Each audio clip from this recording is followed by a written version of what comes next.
নমস্কাৰ দৰ্শক সকল লিবাৰঅফিছ ক্যালকৰ পৰিচয় বিষয়ক কথিত টিউটোৰিয়েললৈ স্বাগতম সেল আৰু শীটৰ সৈতে কাৰ্য এই টিউটোৰিয়েলত আমি শিকিব পাৰিম ৰ আৰু কলমৰ ইনসাৰ্ট আৰু ডিলিট কৰিব শীট ইনসাৰ্ট আৰু ডিলিট কৰিব শীট ৰিনেম কৰিব ইয়াত আমি অপাৰেটিং সিস্টেম হিচাপে GNU লিনাক্স আৰু লিবাৰঅফিছ সুইট ভাৰ্চন 334 ব্যৱহাৰ কৰিম গতিকে স্প্ৰেডশীটত কিদৰে ৰ আৰু কলম ইনসাৰ্ট কৰিবলৈ শিকি আমাৰ টিউটোৰিয়েলৰ আৰম্ভ কৰো Personal Finance Tracker.ods ফাইলটো খোলা যাওক কলম আৰু ৰ সমূহ এককভাৱে বা শ্ৰেণীবদ্ধভাৱে ইনসাৰ্ট কৰিব পাৰি স্প্ৰেডশীটত এটা একক ৰ বা এটা একক কলম অন্তৰ্ভুক্ত কৰিবলৈ প্ৰথমে সেল বা কলম বা ৰটো সিলেক্ট কৰক যত আপুনি নতুন কলম বা নতুন ৰ এটা অন্তৰ্ভুক্ত কৰিবলৈ বিচাৰিব উদাহৰণ স্বৰূপে আমাৰ Personal Finance Tracker.ods ফাইলটোৰ প্ৰথম ৰৰ কৰবাত ক্লিক কৰা যাওক মই কষ্ট লিখা সেলটোত ক্লিক কৰিম এতিয়া মেনু বাৰত থকা ইনসাৰ্ট অপশনটোত ক্লিক কৰক আৰু তাৰ পিছত ৰ'ত ক্লিক কৰক আমি দেখিম যে সিলেক্ট কৰা ৰটোৰ ঠিক ওপৰত এটা নতুন ৰ ইনসাৰ্ট হৈছে একেদৰে এটা নতুন কলম ইনসাৰ্ট কৰিবলৈ মেনু বাৰত থকা ইনসাৰ্ট বুটামত ক্লিক কৰক আৰু কলমত ক্লিক কৰক আপুনি দেখিব যে সিলেক্ট কৰা কলমটোৰ আগতে এটা নতুন কলম ইনসাৰ্ট হৈছে এতিয়া আমি কৰা সালসলনিসমূহ আনডু কৰা হওক আপুনি যদি নিৰ্ণায়ক বৰ্ণটোত ক্লিক কৰি এটা কলম বা নিৰ্ণায়ক সংখ্যাটোৰ দ্বাৰা এটা ৰ সিলেক্ট কৰিছে তেনে এটা নতুন কলম বা ৰ যোগ কৰিবলৈ ৰাইট ক্লিক কৰি প্ৰকট হোৱা ড্ৰপ ডাউন মেনুৰ পৰা ইনসাৰ্ট কলম বা ইনসাৰ্ট ৰ অপশনটো বাছি লওক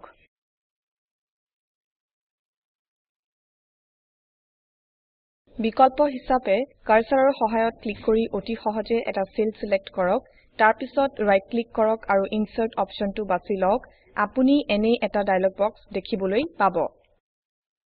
এন্টায়াৰ ৰ বা এন্টায়াৰ কলম অপশনটো বাছনি কৰি এটা ৰ বা এটা কলম যোগ কৰক গুণিতক কলম বা ৰ একে সময়তে অন্তৰ্ভুক্ত কৰিবলৈ আমি প্ৰথমে প্ৰয়োজন সাপেক্ষে কলম বা ৰৰ সংখ্যা হাইলাইট কৰিব লাগিব প্ৰাৰম্ভিক সেলটোত মাউসৰ বাও বুটামটো হেঁচা মাৰি তাৰ পিছত প্ৰয়োজনীয় সংখ্যাক নিৰ্ণায়কৰ ওপৰেৰে তাক ড্ৰেগ কৰি নিব লাগিব ইয়াত আমি 4টা সেল হাইলাইট কৰিছো নতুন ৰ বা কলম যোগ কৰিবলৈ ওপৰত আলোচনা কৰা যিকোনো এটা পদ্ধতি অৱলম্বন কৰক মই কিছুমান নতুন ৰ যোগ কৰিব বিচাৰিছো গতিকে মই সিলেক্ট কৰা অংশত ৰাইট ক্লিক কৰিম আৰু ইনসাৰ্ট অপশনটো বাছি লম পিছত মই এন্টায়াৰ ৰ অপশনটো বাছি লম ওকে বুটামটোত ক্লিক কৰিম মন কৰক যে প্ৰথমে সিলেক্ট কৰা ৰ সমূহৰ ওপৰত 4টা ৰ যোগ হল পৰৱৰ্তী অংশত আমি শিকিম কেনেদৰে একক বা দলবদ্ধভাৱে কলম ডিলিট কৰিব পাৰি এটা একক কলম বা এটা ৰ ডিলিট কৰিবলৈ প্ৰথমে আপুনি ডিলিট কৰিব খোজা কলম বা ৰটো সিলেক্ট কৰক উদাহৰণ স্বৰূপে আমি যদি লন্ড্ৰি লিখা কলমটো ডিলিট কৰিব খুজিছো প্ৰথমে তাৰ সেল এটাত ক্লিক কৰি সিলেক্ট কৰি লব লাগিব এতিয়া সেলটোত ৰাইট ক্লিক কৰক আৰু ডিলিট অপশনটোত ক্লিক কৰক ডিলিট সেলছ শিৰোনামেৰে এটা ডায়লগ বক্স প্ৰকট হ'ব এতিয়া Shift সেলছ আপ অপশনটোত ক্লিক কৰক আৰু তাৰ পিছত OK বুটামটোত ক্লিক কৰক আপুনি দেখিব যে সেলটো ডিলিট হৈছে আৰু সেলটোৰ তলত থকা সেলটোৰ ওপৰলৈ শিফট হৈছে এই পৰিৱৰ্তনক আনডু কৰা হওক এতিয়া গুণিতক কলম বা ৰ একে সময়তে কেনেদৰে ডিলিট কৰিব পাৰি তাকে শিকিম উদাহৰণ স্বৰূপে আমি যদি মিছেলেনিয়াছ লিখা ৰটো ডিলিট কৰিব বিচাৰো প্ৰথমে তাৰ ক্ৰমিক নম্বৰ সন্নিহিত সেলটো যিটো হল 6 সিলেক্ট কৰক এতিয়া এই সেলটোত মাউসৰ বাও বুটামটো তললৈ ধৰক আৰু গোটেই ৰটোৰ ওপৰেৰে ড্ৰেগ কৰক বিকল্প হিচাপে ডিলিট কৰিবলগীয়া ৰৰ সংখ্যাটোত ক্লিক কৰক সমগ্ৰ ৰটো হাইলাইট হ'ব সেলটোত ৰাইট ক্লিক কৰক আৰু তাৰ পিছত ডিলিট অপশনটোত ক্লিক কৰক ডিলিট সেলছ শিৰোনামেৰে এটা ডায়লগ বাকচ প্ৰকট হ'ব এতিয়া Shift সেলছ আপ অপশনটোত ক্লিক কৰক আৰু তাৰ পিছত OK বুটামত ক্লিক কৰক আপুনি দেখিব যে সমগ্ৰ ৰটো ডিলিট হ'ব আৰু তলৰ ৰটো ওপৰলৈ শিফট হ'ব একেদৰে আমি ৰৰ পৰিৱৰ্তে কলম সিলেক্ট কৰি কলমসমূহ ডিলিট কৰিব পাৰো এতিয়া আমি কৰা পৰিবৰ্তনবোৰ আনডু কৰো এখন শীটত গুণিতক ৰ আৰু কলম ইনসাৰ্ট আৰু ডিলিট কেনেদৰে কৰিব পাৰি তাক শিকাৰ পিছত আমি এতিয়া শিকিম কেলকত কেনেদৰে শীটসমূহ ইনসাৰ্ট আৰু ডিলিট কৰিব পাৰি কেলকত এখন নতুন শীট ইনসাৰ্ট কৰাৰ বহুতো উপায় আছে আমি ইয়াৰ প্ৰত্যেকটোৰ বিষয়ে এটাকৈ শিকিম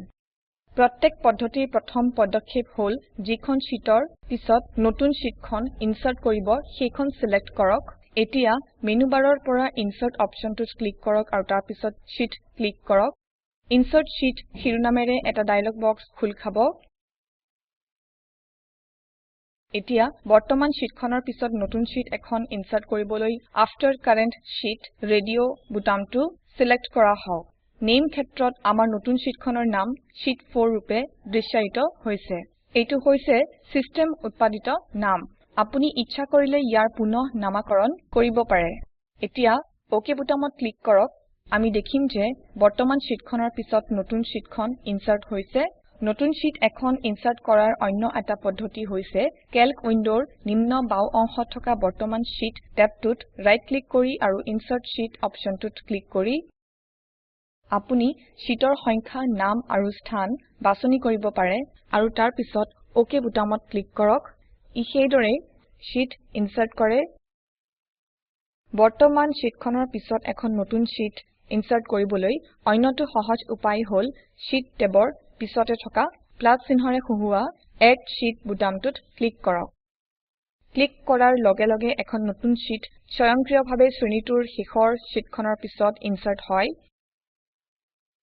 এতিয়া এখন নতুন শীট ইনসাৰ্ট কৰা শেষ পদ্ধতিটো হল তলত থকা শীট টেবৰ পিছত থকা এড শীট প্লাস চিহ্নৰ পিছৰ খালী স্থানত ক্লিক কৰি ইনসাৰ্ট শীট ডায়লগ বক্সটো এক্সেছ কৰি খালী ঠাইখিনিত ক্লিক কৰিলে আমি দেখিবলৈ পাম যে ইনসাৰ্ট শীট ডায়লগ বক্সটো প্ৰকট হৈছে আপুনি শীটখনৰ তথ্য ডায়লগ বক্সটোত অন্তৰ্ভুক্ত কৰক আৰু তাৰ পিছত ওকে বুটামটোত ক্লিক কৰক শীট ইনসাৰ্ট কৰিবলৈ শিকাৰ পিছত এতিয়া আমি শিকিম কিদৰে কেলকত শীটসমূহ ডিলিট কৰা হয় শীটসমূহ এককভাৱে বা শ্ৰেণীবদ্ধভাৱে ডিলিট কৰিব পৰা যায় একক শীট ডিলিট কৰিবলৈ ডিলিট কৰিব বিচৰা শীটখনৰ টেবত ৰাইট ক্লিক কৰক আৰু তাৰ পিছত পপ আপ মেনুৰ পৰা ডিলিট শীট অপশনটোত ক্লিক কৰক আৰু তাৰ পিছত ইয়েছ অপশনটোত ক্লিক কৰক আপুনি দেখিব যে শীটখন ডিলিট হৈছে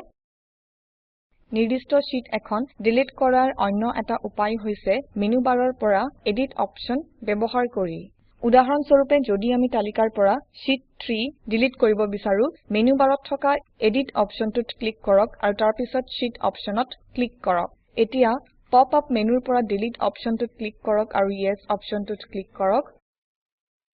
আপুনি শীটখন ডিলিট হোৱা দেখিবলৈ পাব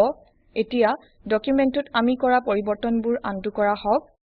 গুণিতক শীট ডিলিট কৰিবলৈ উদাহৰণ স্বৰূপে যদি আমি শীট 2 আৰু শীট 3 ডিলিট কৰিব খুজো তেন্তে শীট 2 টেবটোত প্ৰথমে ক্লিক কৰক আৰু তাৰ পিছত কিবৰ্ডৰ শিফট বুটামটো ধৰি শীট 3 টেবটোত ক্লিক কৰক এতিয়া যিকোনো এটা টেবৰ ওপৰত ৰাইট ক্লিক কৰক আৰু পপ আপ মেনুৰ পৰা ডিলিট শীট অপশনটোত ক্লিক কৰক আৰু তাৰ পিছত ইয়েছ অপশনটোত ক্লিক কৰক আপুনি দেখিব যে দুয়োখন শীট ডিলিট হৈছে আৰু আগলৈ জানিবলৈ আমি কৰা পৰিবৰ্তনসমূহ আনডু কৰা যাওক নিৰ্দিষ্ট শীট এখন ডিলিট কৰা অন্য এটা উপায় হল মেনু বাৰৰ পৰা এডিট অপশনটো ব্যৱহাৰ কৰি